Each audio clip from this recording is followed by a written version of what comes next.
આગળ મહત્વના સમાચારની વાત કરીએ તો સમાચાર ઉમરગામથી મળી આવ્યા છે, જ્યાં રેલવે સ્ટેશનને મોટી ભેટ આપવામાં આવી છે।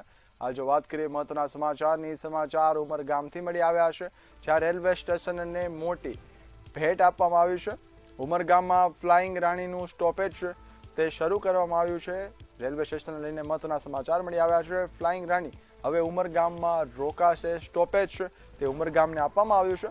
તારીખ 13 જૂનથી ઉમરગામે ટ્રેન સ્ટોપેજ તે આપવામાં આવ્યું છે। હવે ટ્રેન છે ત્યાં ઊભી રહેશે। મુસાફરોની લાંબી માંગનો હવે અંત થયો છે। રેલવે મંત્રાલય સાથે સંકલન કરીને જલ્દીથી જલ્દી આપણા ઉમરગામ ખાતે ફ્લાઇંગ રાણીનું સ્ટોપેજ સ્ટાર્ટ થઈ જાય એના માટે પ્રયાસ કરી રહ્યા હતા। અને તમને જાણીને ખુશી થશે કે 13મી જૂન સાંજે 7:58 પહેલી ફ્લાઇંગ રાણીનું સ્ટોપેજ આપણા ઉમરગામ ખાતે થવાનું છે।